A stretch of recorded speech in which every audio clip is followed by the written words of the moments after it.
අයිබන්දරෝනේ පරිස්සමට ගෙදර ඉඳන් විෂය දැනුම හැදෑරීම සඳහා ගුරු ගෙදර අධ්‍යාපන සත්කාරයේ චිත්‍ර විෂයේ ග්‍රැෆික් පෝස්ටරයක් නිර්මාණ කරමු කියන පාඩමට අදාළ වන විෂය කරුණු ඔබට කියා දීමටයි මම සූදානම් වන්නේ. එහිදී 14 ශ්‍රේණියේ පළමු වාරයට අදාළ වන නිපුණතාවය අපි මුලින්ම හඳුනාගමු. අදාළ නිපුණතාවය වන්නේ නිෂ්පාදන හා සේවා සඳහා ග්‍රැෆික් නිර්මාණ කරයි. නිපුණතා මට්ටම වන්නේ පෘතුල තේමා යටතේ පෝස්ටරයක් නිර්මාණය කරයි. ඒ වගේම අදාළ ක්‍රියාකාරකම් වන්නේ ඵලදායීතාවෙන් දියුණුව කරා තේමාව යටතේ පෝස්ටර් චිත්‍රයක් නිර්මාණය කරමු. පුතේ අපි දැන් මෙතන ගන්න පෝස්ටර් චිත්‍රයක්. එසේනම් දුවේ පුතේ අපි බලමු මේ පාඩම චිත්‍රණය කිරීම තුළින් නිර්මාණය කිරීම තුළින් ඔබට ලබාගත හැකි වෙන ඉගෙනුම් ඵල වන්නේ මොනවද කියලා. එහිදී අපි පෝස්ටර් නිර්මාණයක් ග්‍රැෆික් කලාවට අයත් වැදගත් විෂය කොටසක් බව ප්‍රකාශ කරයි. ඒ වගේම පෝස්ටර් චිත්‍රයකට අනන්‍ය ලක්ෂණ විස්තර කරයි.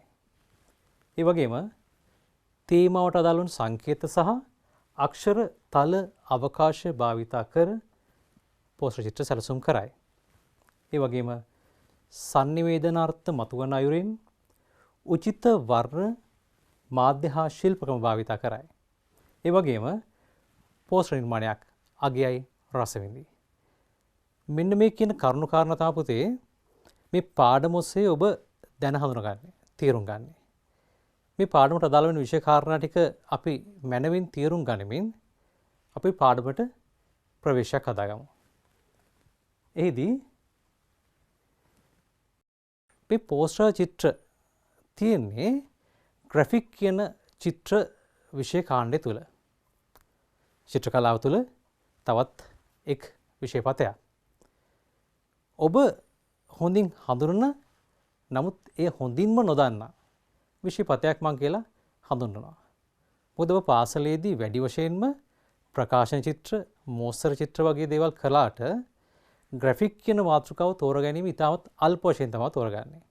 ඒ නිසා මම විශ්වාස කරනවා අදින් පස්සේ ඔබ මේ මාතෘකාව වැඩි වශයෙන් තෝරගෙන ජාතික මට්ටමේ විභාගවලදීත් ඉතාමත් හොඳින් මේ මාතෘකාව භාවිතා කරනු ඇතයි කියලා මම විශ්වාස කරනවා.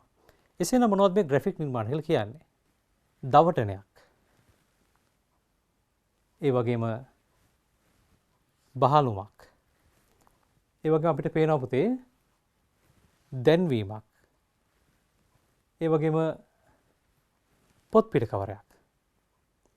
පාසල් ඇරලා ගෙදර යද්දී ට්‍රැෆික් ලයිට්ස් ළඟ ග්‍රැෆික් බලපු තාලේ මතක් කරන්න. වටේටම පේන ග්‍රැෆික් තමයි. හැබැයි අපි හරියටම දන්නේ නැහැ මොනවද මේ ග්‍රැෆික් කියලා. පොතක් ගන්න විලන්සලට ගියාට පස්සේ පිට කවරේ ලස්සන දිහා බලලා බොහොම සතුටින් Taman තුරුල් කරන ආපු පොත් දිහා මතක් කරගන්න. ඒ පොත ගන්න හේතු වුණේ ග්‍රැෆික් නිර්මාණ වල තියෙන වැදගත්කම නිසා. කවදාවත් රස නොබලපු ටොපියක් චොකලට් එකක්. රස හොඳට ඇතැයි විශ්වාස කරමින් ඔබ රස බැලුවේ ඒ ග්‍රැෆික් නිර්මාණයේ තිබෙන ආකර්ෂණශීලී ස්වභාවය නිසා. ඒ වගේම ටෙලිවිෂන් තුල චිත්‍රපටයක් YouTube එකේ වීඩියෝ එකක් යද්දී අතරතුර ඔබට පෙන්වන දැන්වීම් තුල දක්ෙත් ග්‍රැෆික් නිර්මාණම තමයි. ඒ කියන්නේ පුතේ ග්‍රැෆික් නිර්මාණ කියන්නේ අපේගේ වාණිජමය වටිනාකමක් ඉතා ඉහළින් කතා කරන විශේෂ ක්ෂේත්‍රයක්.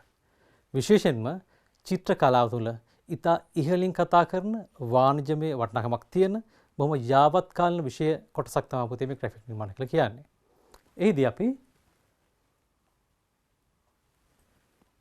එහිදී විශේෂ කොටසක් තියෙනවා පුතේ පෝස්ටර් නිර්මාණ කියලා. පෝස්ටර් චිත්‍ර සහ පෝස්ටර් නිර්මාණ කියලා කොටස් දෙකක් තියෙනවා. මේදී අපි කතා කරන්නේ පෝස්ටර් චිත්‍ර ගැන. ඔබ වැඩි වශයෙන්ම දැකලා ඇති මන්මාවත්වල දැන්වීම් පුවරුවල පෝස්ටර් ප්‍රදර්ශනය කරනවා.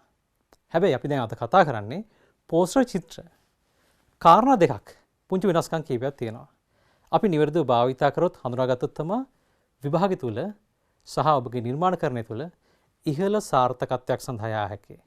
ඒ නිසා අපි බලමු මේ නිර්මාණයට ප්‍රවේශ වෙන්න පෙර පුංචි දුෂ්‍යාධාර කීපයක් බලලා පාඩමට අදාළව නිවැරදි කරුණු කාරණා මනවින් සැකවින් තේරුම් ගමු. මෙන්න පුතේ තියෙනවා පෝස්ටර් චිත්‍රයක තිබිය යුතු මූලික කරුණු. මූලික කරුණු. ඒ කරුණු ටික අපි වින් වශයෙන් තේරුම් ගැනීම හරියම වැදගත්. හරිම වැදගත්. ඒ කාරණා අපි කොහොමද ගන්නෙ? පණිවිඩය ඊටා වේගවත් සහ සරල විය යුතුයි. බොහොම ශනේන් සමාජයේ ඕනම ස්තරයක මිනිහෙක්ට මනුෂ්‍යයෙක්ට මේ රූපේ නැත්නම් මේ පෝස්ටර් චිත්‍රය දැක්ක ශනේන්ම තේරුම් ගන්න පුළුවන් වෙන්න ඕනේ. මොකද සමාජයට වැඩදායි sannivedana අරමුණක් වෙනුවෙන් කරන නිර්මාණයක් වීම නිසා. ඊට පස්සේ දෙනවා ඒ බොහොම ආකර්ෂණශීලී සහ නවතාවකින් අදිනවා. පුතේ හේතුව සාමය වෙන්න පුළුවන්, ජලය වෙන්න පුළුවන්, මද්‍රව්‍ය වෙන්න පුළුවන්, සෞඛ්‍ය කාරණයක් වෙන්න පුළුවන්. මෙන්න මේ අඳින චිත්‍රවල අපි හැමදාම දැක්පු දේවල් තමයි නිතර නිතර අඳින්නේ. හැබැයි ඒක නවතාවකින් යුතුව ඉදිරිපත් කරොත් තමයි මේ පෝස්ටර් සම්බන්ධ වැඩි ආකර්ෂණයක් දිනා ගන්න පුළුවන් මිනිස්සු අතර කතා බහට ලක් වෙන්නේ. මෙන්න මේ ගුණය අත්‍යවශ්‍යයි. ඒ නිසා ආකර්ෂණශීලී සහ නවතාවී කියන කාරණේ ඉතාම වැදගත් වෙනවා මේ නිර්මාණයේදී. ඊට පස්සේ සංකේත සහ උචිත අර්ථවත් වර්ණ භාවිතා කිරීම. මේ තමයි ඔබට තියෙන වැදගත්ම කාරණේ කියලා මම කියනවා. හේතුව වෙන්නේ මෙහෙමයි පුතේ. වචන ගොඩකින් කියන්න පුළුවන් දෙයක් සරල එක රූපයකින් සංකේත අර්ථයක් වශයෙන් ඉදිරිපත් කරනවා. ඒ වගේම වර්ණ තුලින් විශාල කරුණු කාරණා ලිපියකින් කියන්න පුළුවන් විශාල කරුණු කාරණා කොහොම ෂණේ සංකේත වර්ණ තුලින් ඉදිරිපත් කරනවා. ඒ නිසා වර්ණ වගේම ඒ වගේම මේවා භාවිත කරන හැඩ ඒ වගේ සංකේත හරිම වැදගත් වෙනවා පෝස්ටර් චිත්‍රයකදී. අපි පසුව කතා කරමු ඒ දේවල් සම්බන්ධව තවදුරටත් අපි කතා කරමු. ඊට පස්සේ උචිත අක්ෂර යොදා ගැනීම සහ කෙටි වාක්‍ය ඛණ්ඩ භාවිත කිරීම. පුතේ වාක්‍ය ඛණ්ඩයක් කෙටි වෙන තරමට ඒ ශ්‍රණියෙන් කීවා තේරුම් ගන්න පුළුවන්. ඒ වගේම උචිත වෙන්නත් ඕනේ. ඒ සඳහා උචිත අක්ෂර භාවිත කරන්නත් ඕනේ. ඒ අක්ෂර භාවිත කිරීමේදී ඔබ දන්නවා ඔබ පුංචි අවදිදී ඔබ ගත පත්තරවල තියෙන දරුවන්ට බොහොම සරලව කියවන්න පුළුවන් ආකාරයේ බොහොම වක්‍ර හැඩවලට යුක්ත වෙන ආකාරයෙන් අකුරු මාලාවක් තිබුණේ. ඒ බොහොම සොරතල් විශේෂයෙන්ම සිවිල් සිංහනන්දගේ චිත්‍රවලදී හිම අපි දැකලා තියෙනවා එයාගේ අක්ෂරකරණය හරියම ළමයින්ට සංවේදී අකුරු ස්වරූපයක් තමයි චිත්‍රවලදී භාවිත කරන්නේ. ඒ වගේම වයසෙන් මුහුපරා වෙද්දී තරුණ අවදියේදී භාවිත කරන අකුරු හරියම නවතාවයක් තියෙනවා. ඒ බොහොම මේ දරුවන්ට බොහොම කැමති ආකාරයට බොහොම ත්‍රිමාන ස්වරූපයෙන් භාවිත කරමින් විවිධ විචිත්‍රවත් වර්ණ භාවිත කරමින් තමයි අක්ෂරකරණය කරන්නේ. ඒ වගේම වක්කීම් සහගත ආයතනික මට්ටමින් නැත්නම් රචයේ මැදිහත් වීමෙන් කරන ආයතනික වැඩවලදී භාවිත කරන අක්ෂර ඊට වඩා ක්‍රමවත් විධිමත් ක්‍රමවේදයක් තුළ තමයි භාවිත කරන්නේ. ඒ වගේම ඒ අරමුණේ තියෙන ප්‍රබලත්වය වෙනුවෙන් විශේෂයෙන්ම චිත්‍රපටි සඳහා භාවිත කරන අක්ෂර ඒදී අපි භාවිත කරනවා අදහසේ තියෙන ප්‍රබලත්වය වඩා දැඩි ලෙස පෙන්වන්න අවශ්‍ය නිසා ඒකේ තියෙන චතුරස්‍රාකාර ස්වභාවයක් ඒකේ තියෙන බොහොම තියුණු වේගවත් ස්වභාවයක් එවැනි ගති ලක්ෂණ භාවිත කරනවා අදහස වඩා තීව්‍ර කිරීම සඳහා. ඒ වගේම පෝස්ටර් නිර්මාණවලත් මෙන්න මේ කියන කාරණේ හරියම වැදගත්. එහි නිර්මාණයේ තියෙන සාර්ථකත්වය සහ එහි අදහස වඩා තීව්‍ර කිරීම සඳහා අක්ෂරකරණය. අපි බලමු මෙතනින් එහාට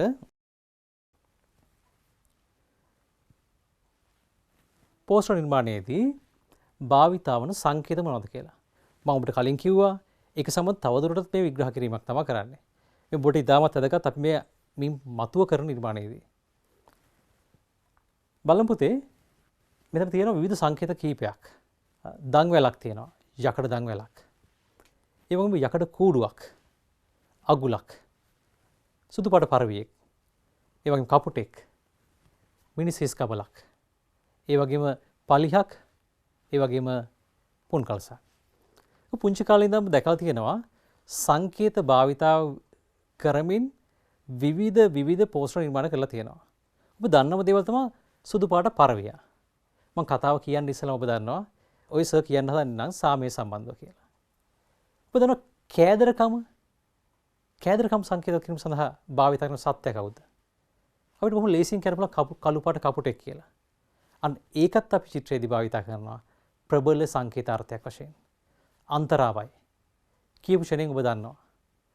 පෙලක් දැන්වීම වල, පෙලක් මද්ද්‍රව්‍ය වල, පෙලක් කෘෂි රසායනික ද්‍රව්‍ය වල පහතින් ගහලා තියෙනවා මෙන්න ඔය වගේ සංකේතයක්. ඔබ කියවලා තේරුම් ගන්න අවශ්‍යද? නැහැ. දුරු ෂණයෙන්ම ඔබ දන්නවා මේ සංකේතයෙන් කියන්නේ අන්තරාකාරී ස්වභාවය. ඒ වගේම අගුල, ඒ වගේම කූඩුව මේවා තියෙනවා අපි සිරගත කිරීමක්. අපි කූඩු වෙලා ඉන්නවා. නිදහස සීමා වීමක්. ඒ වෙනුවෙන් භාවිත කරන්න පුළුවන් ඉතා ප්‍රබල සංකේතයක් තමයි පුතේ මේ. පුන්කල්ස ඉතාමත් දන්නවා, පුංචි කලින් දන්නවා අපි මුරගලේ ඉස්සරහට භාවිත කරපු පුන්කල්ස ශාස්ත්‍රීයත්වයේ සෞභාග්‍ය වෙනුවෙන් භාවිත කරපු බොහොම ප්‍රබල සංකේතයක්. එතනින් එහාට අපි බලමු මේ වර්ණ භාවිත කිරීම කොයිතරම් වැදගත් වෙනවද කියලා. වර්ණ භාවිතයේදී පුතේ අදහස් ගණනාවක් තියෙනවා. හැබැයි ඔබ හොඳින් තේරුම් ගත යුතු කාරණයක් නම් අපි චිත්‍ර විෂය තුල මේ වර්ණ ටික භාවිත කරන පුතේ චිත්‍රයක් නිර්මාණය කිරීමේදී අපි භාවිත කරන්නේ සම්මත ක්‍රමයක්, යම් ප්‍රමාණයකින් සම්මත වූ ක්‍රමයක් තියෙනවා. හැබැයි මේක සංස්කෘතික වශයෙන් ඒක ගෝලීය වශයෙන් ගත්තට පස්සේ මේ වර්ණ වලට ඒ රටවලට උපසංස්කෘතීන්ට ගැලපෙන ආකාරයට වර්ණ වෙනස් වෙනවා. ඒ වගේම ඒවැය තියෙන අදහස් වෙනස් වෙනවා. හැබැයි අපි චිත්‍ර කලාවේදී සරලව තීරුම් ගන්න පුළුවන්, පැහැදිලිව භාවිත කරන්න පුළුවන් වර්ණ වල අදහස් කීපයක් තියෙනවා. ඒ අදහස් ටික තමයි පුතේ මම වෙන් වශයෙන් දෙන්නේ. ශෝකය, අප්‍රසාදය, විරෝධය කළු වර්ණේ භාවිත කරනවා. ඔබ දැකලා තියෙනවා කළු පටි බැඳගෙන යනවා සමහර විරෝධී ආකල්ප ඇති අදහස් වෙනුවෙන්. ඒ වගේම පවිත්‍රත්වය සුදු වර්ණේ භාවිත කරනවා. සුදු වර්ණේ දැක්කට පස්සේ අපිට බොහොම ප්‍රියමනාප, බොහොම සෞම්‍ය ගුණින් යුක්ත හැඟීමක් අපිට දැනෙනවා. ඒ වගේම භාවිත කරන රතු වර්ණය අරගල වෙනුවෙන්, උද්ඝෝෂණ වෙනුවෙන්, තමන්ගේ තාරුණ්‍ය වෙනුවෙන් තාමත් ප්‍රබල වශයෙන් භාවිත කරන ප්‍රබලම වර්ණ කාණ්ඩයක් තමයි රතු වෙන වර්ණය. හරිම ජීවයෙන් පිරිච්ච වර්ණයක්. ඒ නිසා ඒ භාවිත කිරීම විශේෂයෙන්ම ග්‍රැෆික් නිර්මාණයේදී බහුල වශයෙන් භාවිත කරන වර්ණයක්. ඊට පස්සේ කහ වර්ණය, ප්‍රබෝධය, ඒ වගේම ආලෝකය, මේ වගේ සංකේත අදහස් කහ වර්ණය තුළ තියෙනවා. ඊට පස්සේ දුඹුරු වර්ණයෙන් පීඩාකාරී ස්වභාවයක්, නිල් වර්ණයෙන් සිසිලස, සෞම්‍ය ගුණයන්, එතනින් ඊට පස්සේ තැඹිලි පාටින් ප්‍රබෝධය, ඊට පස්සේ මේ වගේ හැඟීම් සමුදායක් වර්ණ වලට අදහස් වශයෙන් භාවිත කරලා තියෙනවා. ඔබට පැහැදිලි නැති මෙච්චර කාලයක් ඔබ වර්ණ සම්බන්ධව දැක්ක ආකල්පවලට වඩා ඉතා පුළුල් විෂයපතයක් තුළ වර්ණ වල තියෙන අදහස් විහිදිනවා. විශේෂයෙන්ම හරිත වර්ණය.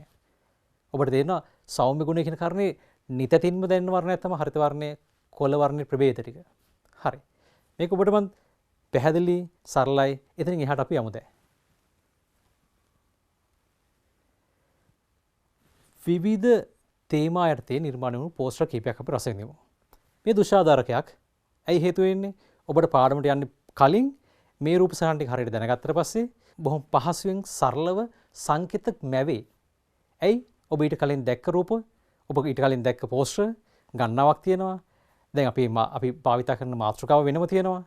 මේ දැක්ක පෝස්ටර් වල තියෙන අදහස් ටික සහ අපේ පෝස්ටර් එක නිර්මාණය කරන්නේ කොහොමද කියන කාරණෙත් එක්ක, මේ මාතෘකාවත් එක්ක මේවා එකට එකට සහ සම්බන්ධ කරන්න පුළුවන් තැන් ඕන තරම් එනවා ඇති. එහෙනම් බලමු පෝස්ටර් නිර්මාණ කීපයක් රස විඳිමු මෙතනින් එහාට. ඔන්න පුතේ ඔබ දන්නම කාරණයක් මද්ද්‍රව්‍ය, දුම් වැටි. මිනිසුන්ගේ සෞඛ්‍ය පිරිහෙන ප්‍රධානම අංගයක්. දුම් වැටියෙන් ප්‍රබල බලපෑමක් කරන්නේ කොහාටද? ඔබ දන්නවා පෙනහැලි වලට ප්‍රබල බලපෑමක් කරනවා. පෙනහැල්ලේ තියෙන සංකේත හැඩය පමණයි මෙතෙන්දී භාවිත කරන්නේ. ඒ සරලව භාවිත කරනවා, සංකේතාත්මක ලෙස භාවිත කරනවා. ඒ වගේම පුතේ අඳුරු වර්ණයෙන් පේනවා පෙනහැල්ලේ යම් කොටසක් අක්‍රිය වෙලා කියලා. සුදු වර්ණයෙන් තමයි තියෙනවා ජීවේ තියෙනවා කියලා. ඒ හරිය සරලව පේනවා. සරල කෙටි වාක්‍ය ඛණ්ඩයක් භාවිත කරනවා. සමාජයට බොහොම ශ්‍රණයෙන් මේ පණිවිඩය යනවා. හරියම ප්‍රබල පෝස්ටරයක් මෙතනදී. ඒ වගේම කොවිඩ් ව්‍යසනය වියට්නාමයේ වෙනුවෙන් නිර්මාණය කරපු පෝස්ටරයක් තමයි මේ තියෙන්නේ. සෞඛ්‍ය අංශයන් ප්‍රබල ලෙස ක්‍රියාත්මක වෙමින් ජාතිය බේරා ගැනීම සඳහා කරන අරගලය. එෙහිදී අර අපි භාවිතා කරන විවිධ වර්ණ, හැඩ, සංකේත, සරල අක්ෂරකරණයක්, උචිත වර්ණ ඉතාමත් නිවැරදි භාවිතා කරපු ප්‍රබල පෝස්ට් එකක් තමයි මේ තියෙන්නේ. ඒ වගේම මේ තියෙන පුතේ ඔයාලා වගේ පාසල් දරුවන් විසින් නිර්මාණය කරපු නිර්මාණයක්. මම මේ ඉතාමත් සරලව කියන පණිවිඩයක්. හැබැයි ඒක තියෙන අදහස හරිම වැදගත් වෙනවා වර්තමානයටත්. සංකේතත් වෙනවා සාමීන් පරවිය. ඔබ ඉතමත් හොඳින් දාන්න කාරණයක්. හැබැයි යුද්ධය කියන කාරණය වෙනුවෙන් යුද්ධයෙන් ලෝකෙ ගලවා ගැනීමට එක් රටක් විතරක් මැදිහත් වෙලා බෑ. සියලුම රටවල් සියලුම ජාතීන් එකට එකතු වෙන්න ඕනේ යුද්ධයේ තියෙන අමිහිරි අත්දැකීමෙන් ලෝකෙ ගලවා ගැනීම සඳහා. මෙහිදී පරිවැගේ පියාපත් වලට ආවරණය වෙච්ච ලෝකවාසී ජනතාව. ඒ වගේම ලෝකවාසී රාජ්‍ය නායකයන් හෝ ලෝකවාසී ජන කණ්ඩායම් විසින් ඒ පරවිය සහ ඒ සාමි ආරක්ෂා වන ආකාරය ඉතාමත් හොඳින් පෙන්න සරල පෝස්ටරයක්. දුර්ශනයෙන්ම මේ කියන පණිවිඩය සහ අදහස සමාජගත වෙනවා. ඊට පස්සේ පුතේ දැන් ඔන්න අපේ මාතෘකාව. දැන් මොකද මේ මාතෘකාව? ඵලදායීතාවෙන් දියුණුව කරා තේමාව යටතේ පෝස්ටර් චිත්‍රයක් නිර්මාණය කරමු. පෝස්ටර් චිත්‍රයක් තමයි පුතේ නිර්මාණය කරන්න තියෙන්නේ. ඔන්න අපි දැන් විග්‍රහ කිරීමේදී ඵලදායීතාව මොකද්ද? දියුණුව මොකද්ද? සංවර්ධනය මොකද්ද? සංවර්ධන ඉලක්ක මොනවද? සැබෑ සංවර්ධනය මොකද්ද? ඒ වගේම තිරසාර සංවර්ධනය මොකද්ද? ඔන්න කියන වචන ගණනාවක් අපේ විෂය තුල අපි කතා කරනවා. අපිට දැනෙනවා අපි මොකද 13 ශ්‍රේණි දරුවෝ. සමාජය ගැන ඉතාමත් හොඳ සංවේදී දරුවෝ මේ වෙනකොට. ඒ නිසා මෙන්න මේ කරුණ කියපු ෂණයෙන්ම විවිධ සංකල්ප අදහස් ගොනුවක් ඔබගේ මතකයට එනවා ඇති. එහෙනම් දරුවනේ පාඩම සම්බන්ධව කරුණු කාරණා බොහොමයක් දැන් ඔබ දන්නවා. මේ දන්න කාරණා වලින් අපිට ලැබෙන තියෙන මාතෘකාව කොහොමද निराකරණය කරලා චිත්‍රයක් වශයෙන් අඳින්නේ. එහෙනම් අපි දැන් චිත්‍රය අඳින්න යමු.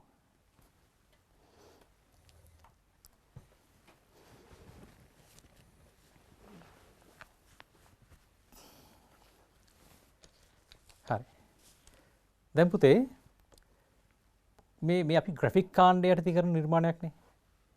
මේදී සාමාන්‍ය ව්‍යාපාරික අරමුණක් තමයි මෙතන තියෙන්නේ නැත්නම් ප්‍රචාරක අරමුණක්. ඔබට කලින් කියන්න තියෙක සම්බන්ධව යම් අදහස් කීපයක් කිව්වා. දැන් පුතේ මේ අපි කරන මුල් කෘතිය. මේ මුල් කෘතියක් වශයෙන් මේ නිර්මාණය කරලා අනුකෘති ගණනාවක් යටතේ මේ මුද්‍රණය වෙනවා. ඒ නිසා මුද්‍රණයේදී ඉතාමත් පහසු වෙන ආකාරයෙන් තමයි නිර්මාණය කළ යුත්තේ. අපි චිත්‍රය අඳින්න පෙර නැත්නම් පෝස්ටර් චිත්‍රය අඳින්න පෙර මේ පෝස්ටර් චිත්‍රය අඳීම සඳහා භාවිත කරන කඩදාසි භාවිතා කරන ඕනේ දිශාව ගැන අපි අදහසක් ගමු. පෝස්ටර් නිර්මාණය කිරීමේදී මේ තිරස් සහ සිරස් අවකාශයක් තියෙනවා. පැතලි අවකාශයක්. මේදී වඩාත් මුචිත වෙන්න පුතේ සිරස් අවකාශයක්. ඒ මුද්‍රණය කිරීමේදී පහසුයි. ඒ වගේම කර්මාන්තර උචිත වන ආකාරයෙන් භාවිතා කිරීමේදී ඒ ඉතාමත් වැදගත් වෙනවා. ඒ නිසා සම්මතයේ වශයෙන් මේ දිශාව තමයි තෝරගන්නේ. හැබැයි මීට වඩා තිරස් අතර භාවිතා වෙන අවස්ථාවක් තියෙනවා. අපි භාවිතා කරමු සිරස් අතට චිත්‍ර නිර්මාණය කරන්න. ඒ වගේම පුතේ මේ ග්‍රැෆික් කාණ්ඩය යටතේ නිර්මාණය කරද්දී අපි සාමාන්‍ය පැන්සලක්, ඒ වගේම හොඳ ඉරේසර් කැබලක්, ඒ වගේම අඩි රූල, කවකටුවක් මේ ආදී වශයෙන් මූලික කරුණු කාරණා ටිකක් අවශ්‍ය වෙනවා චිත්‍රය ඇඳීමේදී. දැන් මේක පුතේ අත්‍යවශ්‍ය වෙන පුතේ මේක ජ්‍යාමිතික ලෙස ගොනු කරන්න අවශ්‍ය තැන් ටිකකුත් තියෙනවා. මොකද මේක මුද්‍රණය කිරීමේදී අර නිවැරදි පරිමාණයන් භාවිත කිරීම ඉතාමත් වැදගත්. ඇඳීමට ප්‍රවේශ වෙන්න කලින් චිත්‍රයේ කර්මාන්තර උචිත වෙනවා කියන කාරණයක් මම ඔබට කිව්වා. ඒ කර්මාන්තර උචිත වෙනවා කියලා කියන්නේ අපි මුද්‍රණය කිරීම සඳහා තමයි අඳින්නේ. ඒතර මේහිදී අතීතයේ වගේ නෙමෙයි වර්තමානයේ නම් දැන් විවිධ විචිත්‍රවත් වර්ණ වලින් පෝස්ටරයක් නිර්මාණය කරන්න පුළුවන්. ඒ වගේම ඕනෑම කියන අකුරු විශේෂයක් මේ සඳහා භාවිත කරන්නත් පුළුවන්. මම ඒ කාරණා සම්බන්ධව ඔබට කලින් ඉතාමත් හොඳ පැහැදිලි කිරීමක් කරා. දැන් අද අපිට තියෙන මාතෘකාව මොකද්ද? ඵලදායිතාව සහ දියුණුව. අපි දැන් මේ මාතෘකාව පොඩ්ඩක් තමන්ට පහසු වෙන ආකාරයෙන් නිර්වචනය කරගමු. දැන් ඵලදායිතාව කොහේ ඵලදායිතාවද? මගේද රටේද? වඩාත් වැදගත් වෙන්නේ මගේ ඵලදායිතාව වගේම ඒක දායකත්වයේ සපයන්න පුළුවන් රටේ ඵලදායිතාව වෙනුවෙන්. ඒ නිසා මම තේරුම් ගත්තා අපි කියන මාතෘකාව යටතේ අපි ඔක්කොම එකතු වෙලා වැඩක් කරොත් ඒ එකතු කිරීම රටේ සංවර්ධන ඉලක්ක කරා යන ඵලදායීතාව සඳහා යන ඉලක්කවලදී තමත් වැදගත් වෙනවා. ඒ නිසා මම කියන තැනින් අයින් වෙලා අපි කියන වචනෙත් එක්ක ගොනු වෙලා තමයි මම මේ මාතෘකාවට ප්‍රවේශ වෙන්නේ. එතකොට පුතේ අපි දැන් භාවිත කරන සංකේත ඵලදායීතාව. මොකද මේ ඵලදායීතාව කියලා කියන්නේ? ඵලදායීතාව කියලා කියන්නේ කාලේ කළමනාකරණයද? ඵලදායීතාව කියලා කියන්නේ ආර්ථික දියුණුවද? ඵලදායීතාව කියලා කියන්නේ නිවැරදි ඉලක්කගත වැඩ කිරීමද? ඵලදායීතාව කියලා කියන්නේ විදේශී සම්බන්ධතා තුලින් විදේශීය විනිමය ලංකාවට ගේන්න පුළුවන් ක්‍රමවේදයක් යටතේ වැඩ කිරීමද? මම ඔබට මෙහෙම කියනවා. මේ සියල්ලගේම එකතුව තමයි ඵලදායීතාව කියලා කියන්නේ. අපි මේ වඩා සාර්ථක මට්ටමකට ගෙනියන්න නම් අපි කරන S5 වගේ සංකල්ප. එහෙම නැත්නම් බුද්ධ ධර්මයෙන් අපිට කියා දුන්න සංකල්ප අදහස්. මේ දේවල් වලින් පෝෂණය කරලා මේ සියලුම කරුණු කාරණාවල එකතුවක් වශයෙන් තමයි ඵලදායීතාව නැත්නම් තීරසාර සංවර්ධනය කියන වචන දෙක අපි භාවිත කරන්න පුළුවන් ගන්න. එහිදී කාලය කළමනාකරණය කරන්නේ කොහොමද? ඔන්න ඔබට ඒ සඳහා භාවිත කරන සංකේත මොනවද? ඔබ දන්නවා අපි අතීතයේ භාවිත කරා කාලෙ මෙයින් විවිධ උපකරණ. අපි මේ උපකරණ භාවිත කරන්න පුළුවන් කාලය කියන දේ සංකේතවත් කිරීමට. ඒ වගේම අපිට භාවිත කරන්න පුළුවන් ඉලක්කගත වැඩ කරනවා කියන දේ සංකේතවත් කිරීම සඳහා අපි අර දුනු අයෙක් විසින් ඊතලයක් විදිහදී භාවිත කරන ඉලක්කයක්. ඒක අපිට ගන්න පුළුවන් ඉලක්කගත වැඩ කරනවා කියන දේ වෙනුනේ සංකේතයක්. දැන් අපිට චිත්ත රූප මෙවෙන්න ඕනේ මම මේ කියද්දී. ඒ වගේම සංවර්ධනය. ඒක අපි නිෂ්පාදනාර්ථයක් සඳහා කරන සංවර්ධනයක්. අපි රටේ නිෂ්පාදනය කළ යුතුයි. ඒ නිෂ්පාදනය විදේශ රටවල් වලට විකිණිය යුතුයි. එතකොටයි අපි විදේශ විනිමය ලංකාවට ලැබෙන්නේ. ඒ නිසා ඒ සංකේතවත් කිරීම සඳහා යන්ත්‍ර සූත්‍රවල තියෙන අපි කියන වීල් කියලා අපි එහින් සංකේත කරන මේ කාර්මිකකරණය නැත්නම් කාර්මික කර්මාන්ත කියන කාරණේ සංකේතවත් කිරීම සඳහා භාවිත කරනවා. ඒ වගේම ප්‍රස්ථාරයක් ක්‍රමානුකූල පියවරෙන් පියවරට ඉහළට යන ප්‍රස්ථාරයක්. ඒ ප්‍රස්ථාරයේ තියෙන ක්‍රමානුකූල දියුණුව අපි භාවිත කරනවා ඕන සංවර්ධනයේ වශයෙන්. ඊට අමතරව තව මොනවද භාවිත කරන්න පුළුවන්? විදේශී සම්බන්ධතා, ඒ වගේම මිත්‍රත්වය, ඒ වගේම ආදරය, ඒ වගේම සමගිය. ඇයි අපි මේ සංවර්ධනය කරා යද්දී තවත් ජාතියක් ආගමක් ඒ තුලින් හැලුවට ලක් කිරීමක් හෝ පීඩාවට ලක් කිරීමක් නම් ඒ තුල සංවර්ධනය කියන ඉලක්ක හරියටම සපුර ගන්න බෑ. ඒ නිසා සාමය, විදේශීය මිත්‍රත්වය මේ සියලු දේවල් මේ තුල එකතු වෙන්න ඕන. හරි. දැන් ඔන්න ඔබ දැන් මේ මාතෘකාව සම්බන්ධව විවිධ අදහස් ගොනුවක් ඔබට මතක් වෙන්නේ නැති, ඔබට දැන් හිතෙන්නේ නැති. දැන් උන්ස මට ඊට වඩා තවත් අදහස් තියෙනවා කියලා ඔයා කියන්න පුළුවන්. හැබැයි පුතේ තිරසාර සංවර්ධනයේදී මේ තියෙන භෞතිකමය දියුණුව වගේම අර මානව සම්පත් වල තියෙන වටිනාකම් ටික ආරක්ෂා වීම වගේම පරිසරයේ ආරක්ෂා වීමත් අත්‍යවශ්‍ය කාරණයක්. ඒ නිසා පරිසරය ආරක්ෂා වෙන පරිත්තමා මේ තිරසාර සංවර්ධනයේ වියුත්තේ. ඒ නිසා අපි බලමු සංවර්ධන ඉලක්ක කරා යනවා පරිසරයත් ආරක්ෂා වෙනවා. එහිදී මම සංකල්පීව පරිසරය ආරක්ෂා වෙනවා කියන කාරණයත් මේ තුල අන්තර්ගත කරනවා. මේක වගකිය යුතු පෝස්ටරයක්. ඒ නිසා අපි ගන්නවා ඒ සඳහා උචිත අක්ෂරකරණයක්. බොහොම නිර්මාණශීලී බොහොම ශෛලිගත අක්ෂර ක්‍රමයක් මේ සඳහා භාවිත කරන්නේ. බොහොම ක්‍රමානුකූල භාවිත කරන අක්ෂර ක්‍රමයක් තමයි මේ සඳහා භාවිත කරන්නේ. වර්ණ වලින් මම කිව්වා ප්‍රබෝධයක දකින්න වර්ණ භාවිත කරන්න පුළුවන් කියලා. මම වර්ණ සම්බන්ධව සහ වර්ණ කිරීමේදී භාවිත කරන ක්‍රමවේද සම්බන්ධව චිත්‍රයේ ඇඳලා අවසන් කරලා වර්ණ කිරීමේදී තවදුරටත් විස්තර කරන්න පුතේ. එසේනම් අපි මේ කාරණා හොඳටම ප්‍රමාණවත් වෙනවා දැන් චිත්‍රය ආරම්භ කරන්න. අපි එහෙනම් චිත්‍රය ආරම්භ කරමු. ඔබ කවුරුත් මාත් එකතු වෙන්න. ඒ වගේම ඔබ නිවසේදී කඩදාසියක් අරගෙන ඔබත් උත්සාහ කරන්න මේ වගේ නිර්මාණයක් කරන්න. මම හිතනවා ඔබ බොහොම සාර්ථක ලෙස මේ නිර්මාණකරණය කරයි කියලා. විශේෂයෙන්ම මේ ඊටමත් වැදගත් විෂයපතයක්, යාවත්කාලීන විෂයපතයක්. එහෙනම් මාත් එක්ක එකතු වෙලා වැඩ කරන්න ඔබත් සූදානම් වන්න. දැන් අපි මාතෘකාවට අදාළ සංකේත කීපයක් හොයාගන්න තමයි හදන්නේ. මම ඒ සඳහා ගන්නවා ශක්තිය ගබඩා කරපු යම් උපකරණයක්, යම් දෙයක්. මම ඒ සඳහා ගන්නවා බැටරි කැබල්ලක්. බැටරි කැබල්ල මම කොටස් වලට කඩනවා පුතේ. කොටස් වලට කඩලා මේ තුල අපි නියෝජනය කරනවා. අපි කවුරුත්. ඒකේ විවිධ කොටස් වල විවිධ සංකේත භාවිත කරනවා. මම කිව්ව ඔබට සංකේත කීපයක් මේ සඳහා භාවිත කරන්න පුළුවන් කියලා. ඔන්න මම භාවිත කරන සංකේත. දැන් පුතේ මේ සඳහා අපි ගන්නවා බැටරි කැබල්ලක්.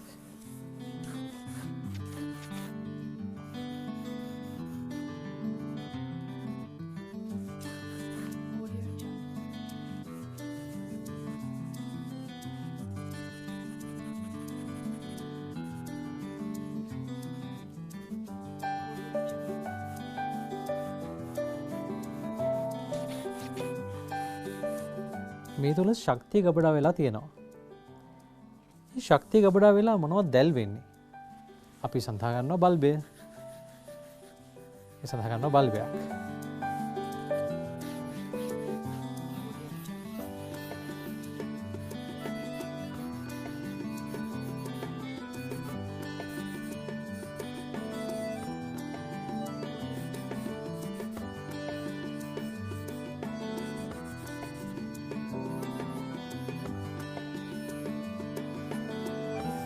බල්බය.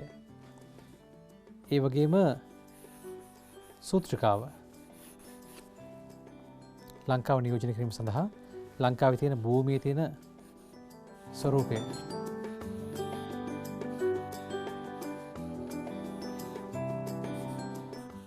අපි සිටියම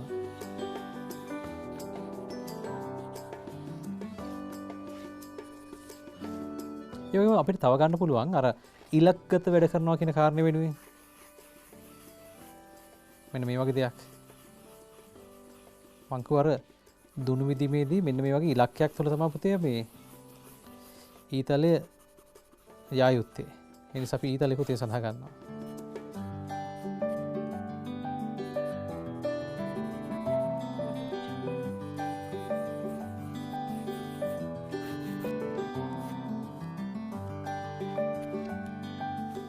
ඉතින් එහාට අපි මේ කාලය ගණනය කිරීම සඳහා අතීතයේදී භාවිත කරා මෙන්න මෙහෙම උපකරණයක්.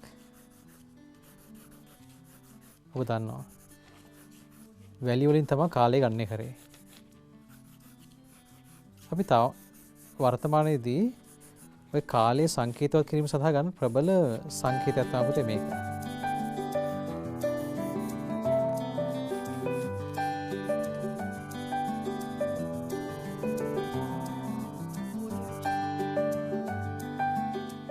සාමය අපි නිරන්තරයෙන් භාවිත කරන සත්ව රූපය තමයි පරවිය.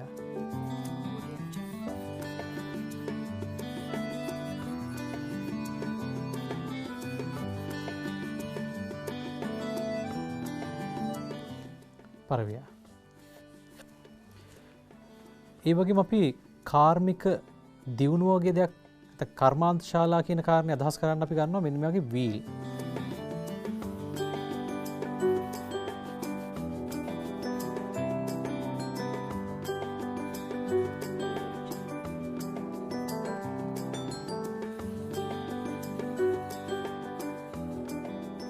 වීල් එකක් මෙතන.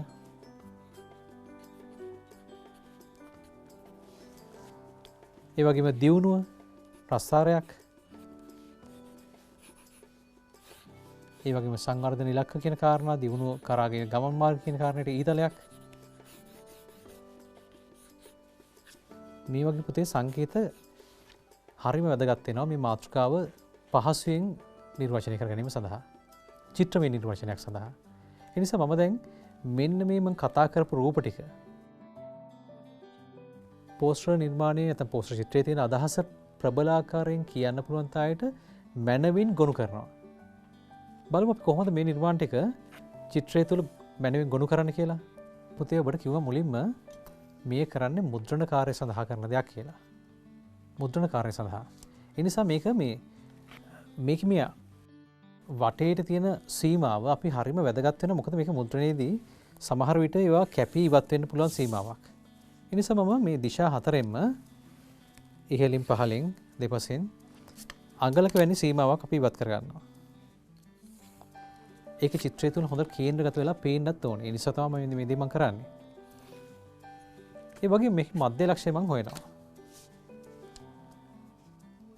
මධ්‍ය ලක්ෂයත් මම ඔන්න හොයාගත්තා.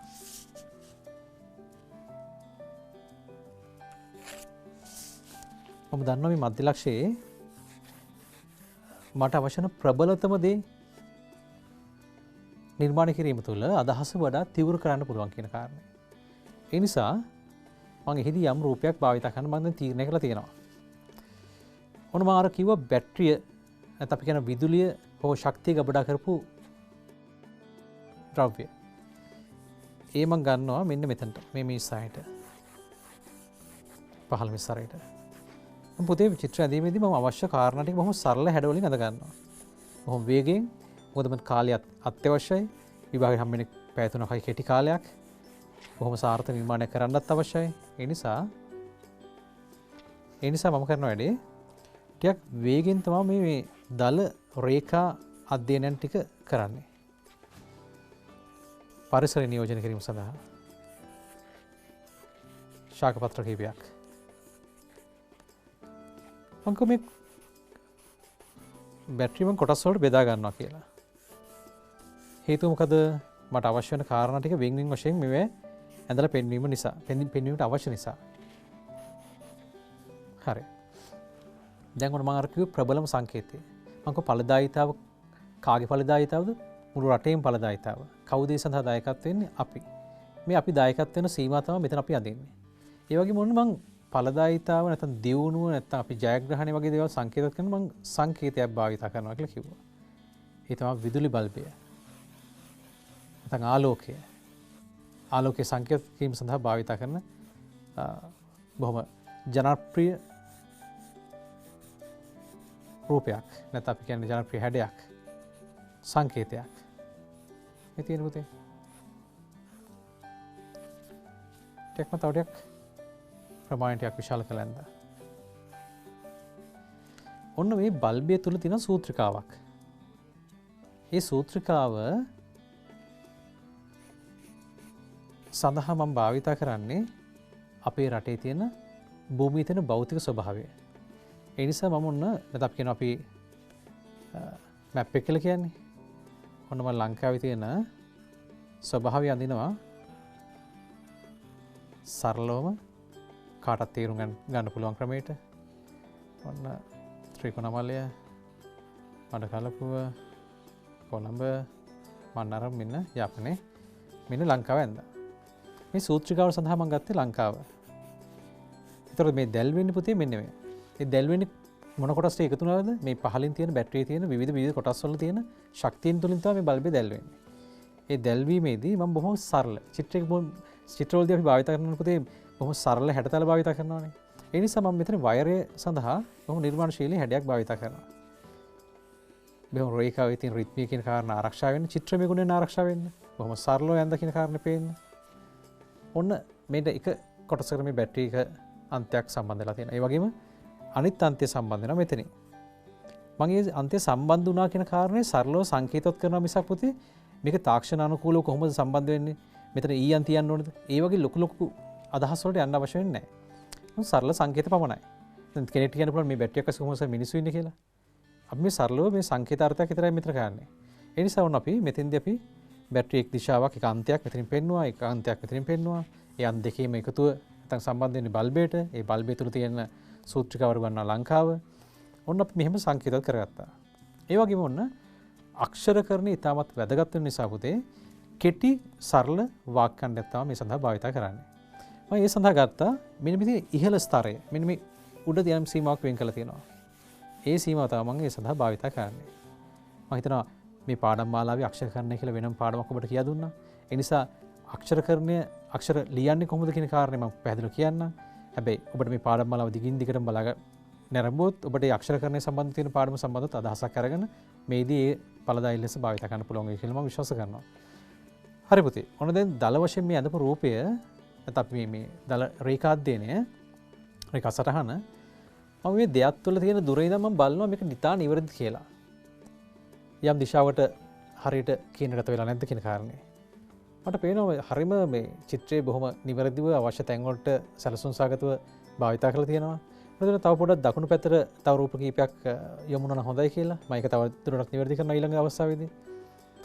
ඔව් පුතේ දැන් ඔන්න මට මූලික කාරණා ටික දල රේඛා සටහනින් ඇඳලා අවසන්. ඊට පස්සේ ඔන්න දැන් මම මේක මේ තියෙන කරුණු කාරණා ඉතාමත් විශ්වාසනීයව ඒ ස්ථානවල එකතු කරන්නයි මම සූදානම් වන්නේ. ඒදි මම ගන්නවා අඩි රූල. ඒ වගේම පුතේ මේ අගයන් මැන ගන්න අවශ්‍ය වෙනවා. මොකද මේක හරියටම නිවැරදිව භාවිත කරන්න ඕනේ. මම කියවා මේක මුද්‍රණයේදී තාමත් වැදගත් වෙන කාර්යයක් වීම නිසා.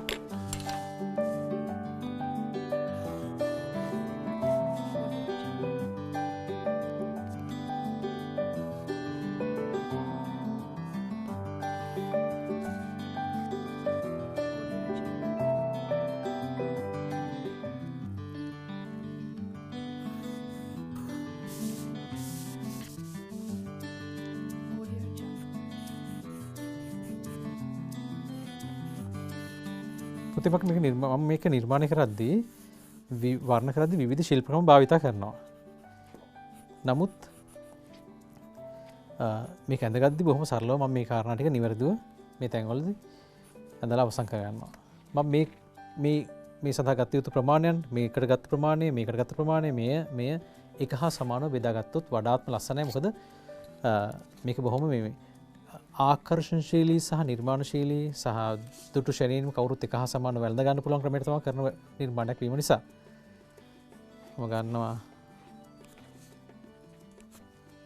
ඒ සඳහා අංගලක ප්‍රමාණයක් ගන්න එක් තීරුවක් සඳහා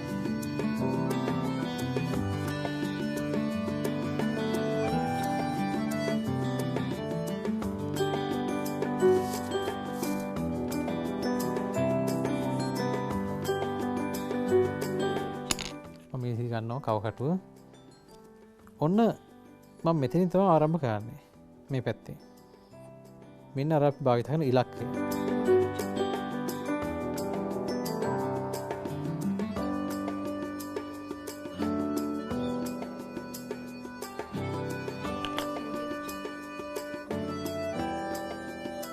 මෙතන ඊතලය.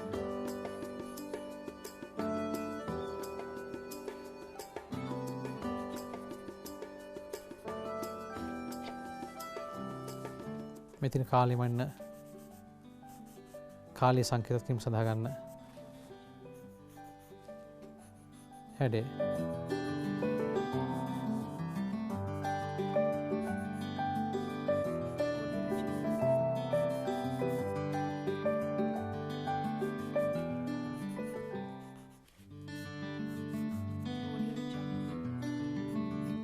කාලය ඊට පස්සේ මම ගන්නවා සාමය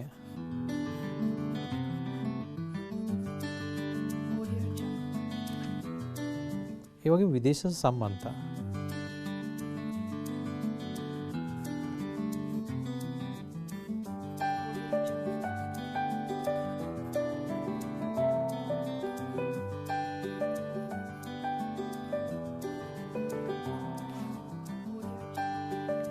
ඒ වගේම යන්ත්‍ර අපි කියන කාර්මික දියුණුව කියන කාරණේදී භාවිත වන සංකේතය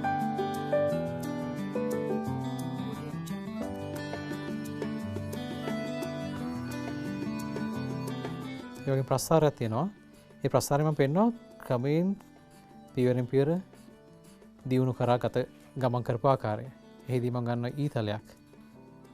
ඒ ඊතලෙන් තියෙනවා දියුණු කරා පියවරෙන් පියවර ගමන් කරපු ආකාරය සම්බන්ධ සංකේතවත් කරනවා.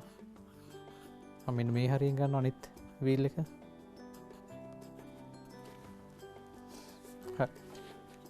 පුතේ මේ මෙතනින් ඔන්න බැටරි අන්තයක්. දැන් ඔන්න මම බල්බේ තියෙන සරල හැඩතල හරි බල්බේ ස්වරූපය ප්‍රමාණයන් ඒ ආකර්ෂණීය හැඩයක් වෙන්න ඕනේ. පුතේ මේ එක් අන්තයක් එක් කොටසක් අපිට ඇඳලා මේ වඩාත්ම නිවැරදිව අඳින්න අවශ්‍ය නම් ඔබට පුළුවන් මේ කොටස ට්‍රේස් කරලා අපි අනිත් පැත්තට ඒ කියන්නේ දකුණු පැත්ත නැවතරක් ඒකින් බඳ ගන්න. ඔබට ඒක තේරෙනවා ඔබ ට්‍රේස් කරන්නේ කොහොමද කියලා. මේ කොටසක් ට්‍රේස් කරලා ඊටු කොටස ගන්නත් පුළුවන්. ඊට ඔන්න වයරය. ඔන්න සම්බන්ධ කරලා ඉවරයි පුතේ. දැන් ඔන්න අපි අක්ෂරකරණය. මම ලියනවා මේ බොහොම සරල වැකියක් මෙතන. එහිදී අපි භාවිත කරනවා සැබෑ කරගමු. බොහොම සරල වැකියක්. සැබෑ කරගමු. මොනවද සැබෑ කරගන්නේ? සංවර්ධනය. මේ දිහා දැක්වට පස්සේ මේ චිත්‍රය දිහා දැක්කට පස්සේ සැබෑ කරමු කියන කෙටි වාක්‍ය ඛණ්ඩ භාවිතා කිරීමේදී මිනිස්සු හිතන මොනවද සැබෑ කරගන්න කියන කාරණය. ඒ නිසා සංවර්ධනයවත් ඵලදායිතාවත් කියලා නොලියුණාට ඒ ලියවිච්ච කෙටි වාක්‍ය ඛණ්ඩය හරහා මේ කියන සමස්ත කාරණේ ඉතාමත් හොඳින් මිනිසුන්ට තේරුම් ගන්න පුළුවන් වෙනවා, පැහැදිලි වෙනවා. ඒ නිසා මම ලියනවා සැබෑ කරගමු. අපි තමයි මේ කරන්න ඕනේ. දියුණුව කරන්න ඕනේ අපි. අපි ඔක්කොම එකතු වුණොත් තමයි මේ කරා යන්න පුළුවන්. ඒ නිසා ඔන්න මේ කෙටි වාක්‍ය ඛණ්ඩ සඳහා මම භාවිතා කරනවා අක්ෂර. මම එහිදී අකුරු වලට අවශ්‍ය වෙන සීමාවන් ටික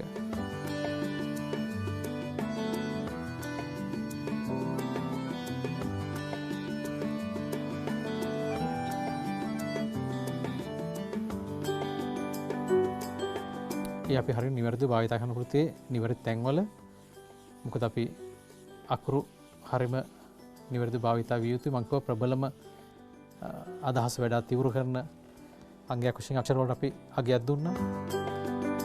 මොනම අකුරු ලියද්දී මම මෙහෙම තීරු වශයෙන් මේවා බෙදා ගන්නවා පුතේ. නිශ්චිත ප්‍රමාණයක් ගත්තා ඒ සඳහා අපි අඟලක වගේ පරතරයක් ගන්නවා, ප්‍රමාණයක් ගන්නවා. ඒ අඟල අපි කොටස් වලට බෙදා ගන්නවා. අකුරු තියෙන අකුරු නිවැරදිව භාවිතා කිරීම සඳහා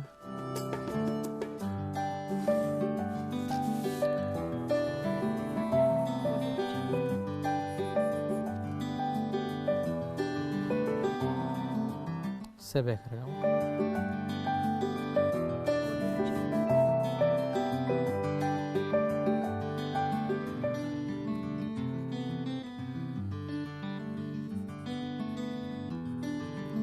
කට් කරනවා.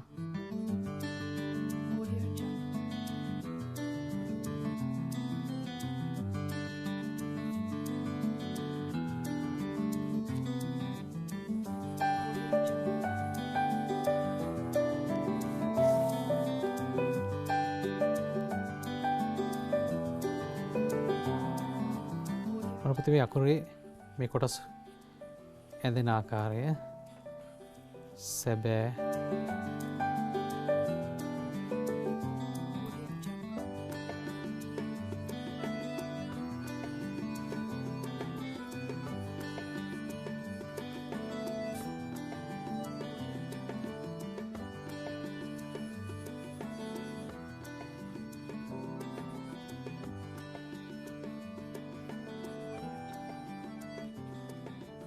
සැබෑ කරගමු.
මොනොත් අපි අකුරු ටිකත් අපි දැන් ලියලා අවසන් කරා.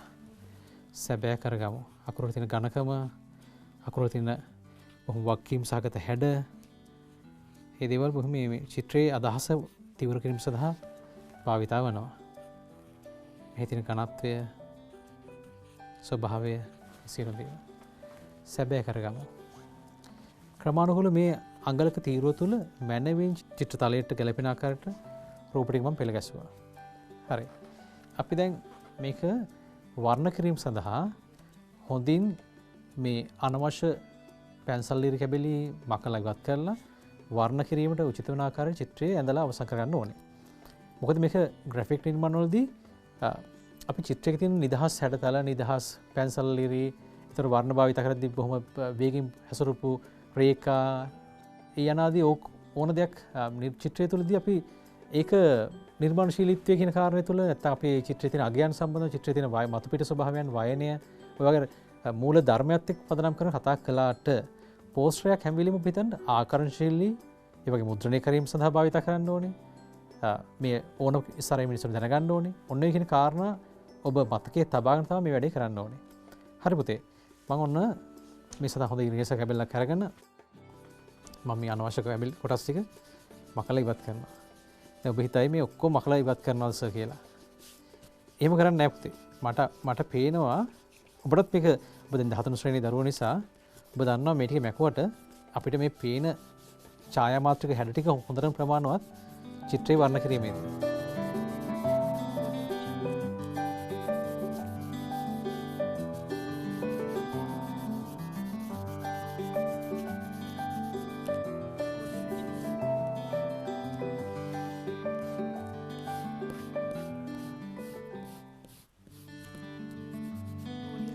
පුතේ මේ අනවශ්‍ය කොටස් ටික සියල්ලම ඉවත් කරන්න ඕනේ. හොඳින් පිරිසිදු කරන්න ඕනේ මේ මේස උඩ අනවශ්‍ය කිසිම දෙයක් තියෙන්න බෑ පුතේ. ඒ වගේම චිත්‍රයේ උඩත් සියලුම කොටස් ඉවත් කරන්න ඕනේ. ඒ වගේම ටිකක් වැඩ කරලා පස්සේ මේ අපේ අත්වල මෙන්න මේ කොටසේ මින්නම් කුඩු ගෑවෙනවා. අපි ඒ ටිකත් හොඳින් පිරිසිදු කරන්න ඕනේ. මොකද මේ වර්ණ කිරීමේදී ඒක ඉතාමත් වැදගත් වෙනවා. නැත්නම් අපි චිත්‍රය අපිරිසිදු වෙන්න බෑ. චිත්‍රය හරි පිරිසිදු වෙන්න ඕනේ. ඒ නිසා අපි හොඳට පිරිසිදු තමයි මේ නිර්මාණය කරන්නේ. ඊට පස්සේ අපි දැන් ඔන්න අපි අවසන් රේඛා ටික අපි මේ තුල සටහන් කරලා අවසන් කරනවා.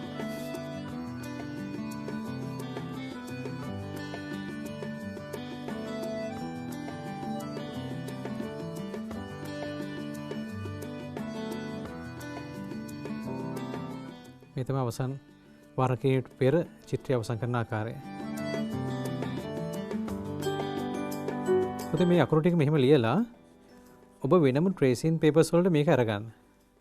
ඒ අරගෙන වර්ණ කිරීම පසුව අවසන් කරාට පස්සේ පසුබිම වර්ණ කරාට පස්සේ නැවතරක් ට්‍රේසින් පේපර් එකකින් මෙතෙන්ට ගත්තා නම් වඩාත් උචිතයි පුතේ. ඒක මම අර මාධ්‍ය භාවිත කිරීමේදී විවිධ මාධ්‍යයන් වලට වෙනස් වෙනවා. විශේෂයෙන් පැස්ටල් මාධ්‍ය එක ස්වරූපයක්, දීසෑම් මත තව ස්වරූපයක්. එතකොට කොලාජ් වගේ මාධ්‍ය වලින් කරන්න පුළුවන්. විවිධ ශිල්පකම් භාවිත කරනවානේ. එතකොට එක ශිල්පකමකට වෙනස් වෙනවා. මම මේක ඉන් අනතුරු කියලා දෙන්න පුතේ වර්ණ කරද්දී.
පුතේ මේ බල්බේ අඳිද්දී අපි බල්බේ මෙන්න මේ කොටස අපිට කිව්ව ඉස්සලා අපි සංකේතාත්මක ඇඳහම හොඳටම ප්‍රමාණවත් වෙනවා. එහෙම නැතු ඔබ හිතුවොත් එහෙම කෙනෙක් හිතන්න පුළුවන් මේක බල්බේ වගේම ඇඳන තව හොඳයිනේ කියලා. බල්බේ මූලික හැඩය භාවිත කිරීම හොඳටම ප්‍රමාණවත් වෙනවා. මොකද ඒ අපිට අවශ්‍ය නම් අවශ්‍ය අදහස හොඳට ප්‍රබල ප්‍රකාශ වෙනවා නම් ඒ හොඳටම ප්‍රමාණවත් වෙනවා. ඒ නිසා අපි බල්බේ මෙහෙම ඇඳලා ඔබට මම මේක පහසු ක්‍රමයක් කිව්වා. ඔබ ඒ කොටසක් ඇඳලා අනෙක් කොටස මං කො ට්‍රේස් කරගන්න එක ඉතාමත් පහසුයි. එක පැත්තක් ඇඳලා ඒක අනිත් පැත්ත ට්‍රේස් කරගන්න. ඒක හරි ලේසියි ඒකට. ලංකාවේ හැඩය එසේ මේ තියෙන වයරය මං කො ඒක හරි නම්‍යශීලී හැඩයක් වට මම පත් කරගත්තා මේ.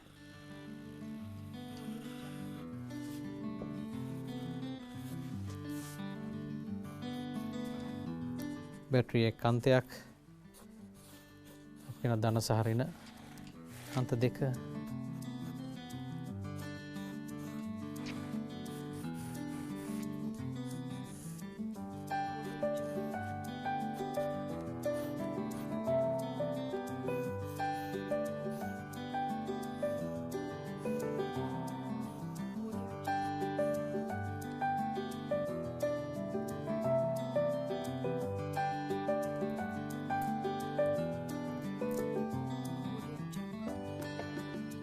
මං ඉලක්කය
මෙතන පුතේ අර අවසන්ම කොටසෙන සංවර්ධනයේ ක්‍රමානුකූල දියුණුව. එහිදී අපි මෙන්න මේ වගේ ඊතලයක් භාවිත කරා. ඒ වගේම කර්මාන්තශාලා සහ නිෂ්පාදන වෙනවා කියන කාරණේ ලංකාව තුළ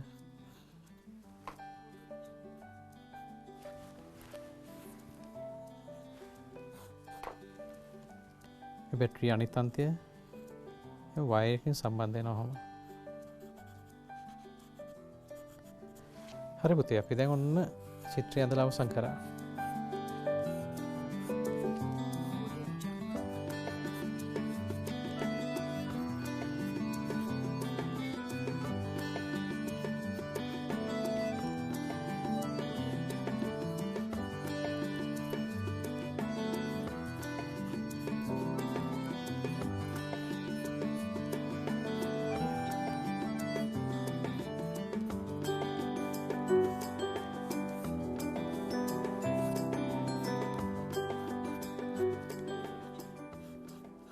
පරිසර නියෝජනය. මොන පුතේ අපි දැන් චිත්‍රයේ අපි මූලික කරුණු කාරණා අපි ඇඳලා අවසන් කරා. මම කෝ සූත්‍රිකාව තමයි ලංකාව සංකේතවත් වන්නේ.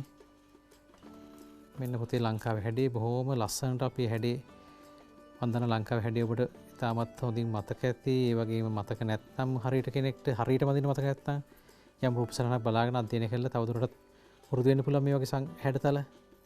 ඒක දැන් බාහිර ස්වරූපෙ මොකක්ද කියන කාරණය. හරි. ඒ වගේ වුණා මේ බල්බය දැන් දැල් වෙනවා. මේ තියෙන සම්බන්ධ වෙන වයරය බල්බය සහ මේ තියෙන බැටරිය අතර තියෙන ඒ සම්බන්ධය හදන වයරය තමයි මේ තියෙන්නේ.